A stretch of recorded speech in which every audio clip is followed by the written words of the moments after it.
বাংলাদেশে এখন সবথেকে আতঙ্কের নাম হচ্ছে রাসেল ভাইপার, যে সাপের কারণে ঘর ছাড়া হয়েছে অনেক মানুষ। বাইরে গিয়েও তারা শান্তি পাচ্ছে না, যেখানে যাচ্ছে সেখানেই শুধু রাসেল ভাইপার আর রাসেল ভাইপার। ইতিমধ্যে ব্যাপক পরিমাণে কিন্তু রাসেল ভাইপার ক্ষতিগ্রস্ত করেছে। ফেসবুক, ইনস্টাগ্রাম সব জায়গায় ঢুকলে শুধু রাসেল ভাইপার রাসেল ভাইপার। মূলত কথা হচ্ছে রাসেল ভাইপার বাংলাদেশে কিভাবে এসে এবং তার প্রচারণা কিভাবে ছড়াচ্ছে সোশ্যাল মিডিয়ায়, সেটাই তুলে ধরেছেন এই হুজুর।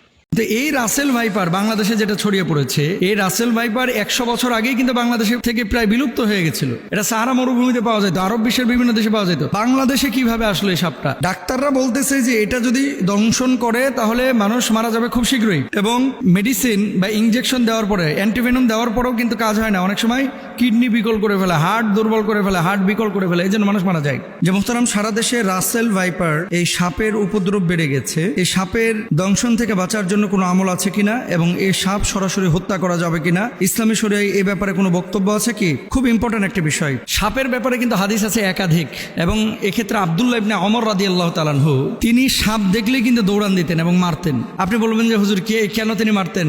নবীজি সাল্লাল্লাহু আলাইহি ওয়াসাল্লাম এক প্রকার সাপের ব্যাপারে খুব সতর্ক করেছিলেন সাহাবীদেরকে। সেই সাপটা কোন সাপ? দেখেন, নবীজি সাল্লাল্লাহু আলাইহি ওয়াসাল্লাম সেই সাপের ব্যাপারে, আয়েশা রাদিয়াল্লাহু তাআলা আনহা ক্বালাত, আমারা রাসূলুল্লাহ সাল্লাল্লাহু আলাইহি ওয়াসাল্লাম বিকতলি জিত্তু ফিয়াতাইনে ফাইন্নাহু ইয়ালতামিসুল বাসর ওয়া ইউসিবুল হাবাল।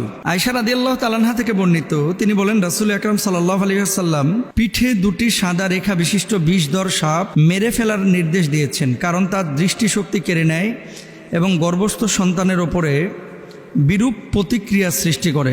গর্ভে যে সন্তান থাকে, এরকম কোনো মাকে যদি এই সাদা রেখা বিশিষ্ট সাপ দংশন করে তাহলে সেই সন্তানের উপরে ইফেক্ট করে, মায়ের উপরে ইফেক্ট করে। এটা নবীজি নিজে বলেছেন। কোথায় আছে হাদিসটি? নবীজি সাল্লাল্লাহু আলাইহি ওয়াসাল্লামের এই হাদিসটি আম্মাজান আয়েশা সিদ্দিকা রাদিয়াল্লাহু তাআলা আনহা থেকে বর্ণিত।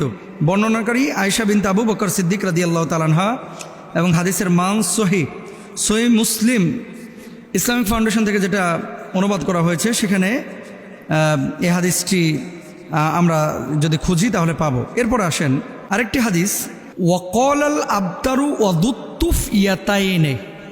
নবীজি কি বলছেন?